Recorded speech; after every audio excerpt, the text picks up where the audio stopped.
Bonjour bien-aimés et que Dieu bénisse en cette merveilleuse journée du mercredi. Nous bénissons le nom de notre Dieu pour la grâce que nous accorde de nous lever de très bons pieds ce matin en nous accordant la vie, en nous accordant la santé et la paix. Que son saint nom soit souverainement élevé, glorifié et adoré au nom merveilleux de Jésus-Christ de Nazareth. Mon nom c'est Bled Bechem et je suis très heureux d'être là. Mon contact appel WhatsApp est le plus 237 695 66 15 25. Voilà, soyez bénis. Ce matin, nous allons parler, n'est-ce pas, de notre foi toujours fixée sur Jésus. C'est lui qui fait naître la foi. Ce matin, nous voulons vous montrer que c'est le Seigneur Jésus-Christ qui fait naître la foi et c'est lui-même encore qui la porte à la perfection. Quand vous lirez les 4 évangiles, vous constaterez avec étonnement quelle puissance, quelle facilité il guérissait les âmes. Par quoi passait-il pour guérir les âmes? C'est pas la foi qui passait. Et comment ces personnes faisaient-elles pour avoir la foi? C'est lui-même qui mettait en eux la foi pour être guéri. Et quand elle avait atteint la maturité, alors il venait à lui, ils étaient guéris. On a vu dans Marc 6, à partir du verset 1 au verset 6, comment Jésus-Christ va, n'est-ce pas, dans sa ville, dans sa zone. Et quand il y arrive, il ne parvient pas à faire des miracles, il ne parvient pas à faire des prodiges là-bas parce que les gens là n'avaient peu de foi, n'avaient pas la foi. Ils étaient butés par le fait qu'il avait grandi au milieu d'eux et ils se disaient, n'est-ce pas ici le fils du charpentier, c'est ça, c'est fait, n'habite-t-il pas avec nous?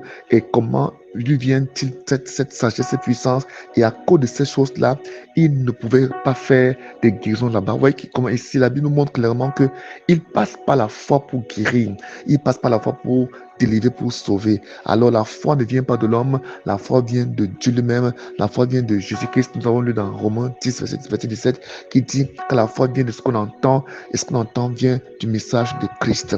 Donc, ayant les yeux fixés sur Christ, sur Jésus, notre foi naît et elle se développe. La foi doit se développer tant que nous sommes fixés sur Christ, tant que nous avons les yeux fixés sur Christ, tant que nous avons notre regard fixé sur Christ, parce que c'est lui qui l'a fait naître, c'est encore lui qui nourrit la foi, c'est encore lui qui fait grandir la foi, c'est encore lui qui peut la rendre costaude, puissante, forte, n'est-ce pas, et qui peut l'amener à la perfection.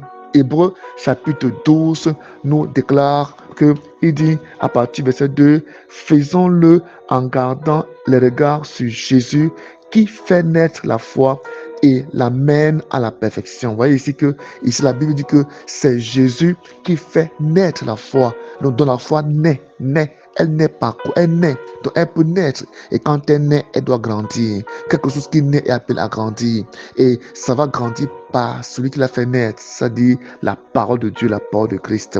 Alors, mettons nos yeux sur Christ qui fera grandir notre foi. Et au fur et à mesure que la foi grandit, elle, n'est-ce pas, elle s'extériorise au travers des épreuves, des difficultés, des adversités qui viennent devant ta face, qui viennent devant toi. Donc, lorsqu'une certaine situation vient devant toi, c'est parce que ta foi a atteint le niveau de maturité capable de résoudre ce problème. Beaucoup de personnes ont besoin d'aide. C'est pourquoi elles vont vers des pasteurs, des hommes de Dieu pour avoir de l'aide pour la prière, l'enseignement, la prière extérieure vient pour t'aider à bosser ta foi afin que tu puisses avoir la victoire sur ce problème précis.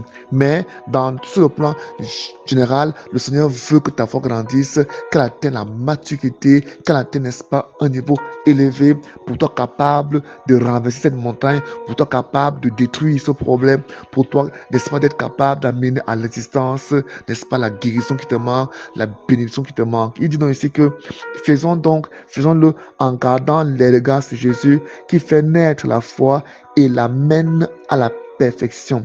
En échange de la joie qui lui était réservée, il a souffert la croix en méprisant la honte qui s'y attachait et il s'est assis à la droite de Dieu le Père Tout-Puissant. Vous voyez ici que le Seigneur montre que lui qui est le maître de la foi, il a inauguré le chemin de la foi pour nous, afin que nous puissions le suivre. Amen. Donc, nous suivons Christ parce que c'est celui qui nous tient par la main et qui nous conduit, qui nous amène, n'est-ce pas, à marcher sur le chemin de la foi. Vous avez vu dans Hébreux chapitre 11, comment la Bible nous parle, nous dit que par la foi, les gens ont accompli des actes héroïques, ont fait des choses magnifiques et que sans la foi, il est impossible de lui être agréable, car il faut que celui qui s'approche de Dieu croit que Dieu existe et qu'il est capable de bénir, de donner, n'est-ce pas, ce que tu es en train de lui demander. Donc la foi est dans cet élément-là qui vient de Dieu et qui permettra d'interagir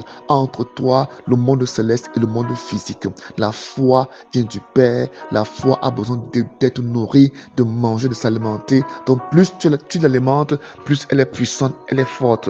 Alors ce matin, j'aimerais que vous soyez bénis et que vous puissiez avoir la foi, sachant que tout ce qui vient à vous, c'est pas la foi que vous aurez la victoire, c'est pas la foi que vous marcherez, c'est pas la foi que vous parlerez, c'est pas la foi que vous allez, n'est-ce pas, faire des projets, c'est pas la foi que toutes choses qui seront faites dans votre vie sera faite, n'est-ce pas? Donc, ne pensons pas que c'est par notre intelligence, c'est par notre sagesse, c'est par notre manière de voir les choses. Non, c'est la foi. Et la foi, c'est une manière d'espérer contre toute espérance, c'est-à-dire sans qu'il n'y ait une raison véritable sur laquelle doit poser ton espérance. Alors ce matin, que le Seigneur vous bénisse, qu'il vous accorde la foi, une foi vivante, une foi féroce, une foi puissante, une foi, n'est-ce pas, persévérante, une foi active, une foi qui se manifeste. Que le Seigneur vous bénisse ce matin au nom puissant de Jésus-Christ de Nazareth. Amen. Je veux prier pour vous. Père, je te remercie. Père, je te remercie. Mon Père, je te dis merci. Merci pour ta parole. Merci pour ton esprit. Merci pour ta puissance. Merci pour ta force, pour la force de ton bras. Merci, Seigneur, pour ta grâce dans nos vies en ce moment. Merci parce que tu nous as réunis ce matin pour nous parler. Je prie afin que tu inondes leur cœur de ta présence et que tu portes la foi dans leur cœur à la perfection. Que leur foi passe, n'est-ce pas, des strates de maturation en strates inférieures vers les strates supérieures dans le nom de Jésus. Pour ceux-là qui manquent de foi, fais naître la foi en eux afin qu'ils grandissent et qu'elle soit portée à la perfection. Seigneur, merci pour ta grâce au nom de Jésus-Christ de Nazareth. Amen. Excellente journée à vous et que Dieu bénisse.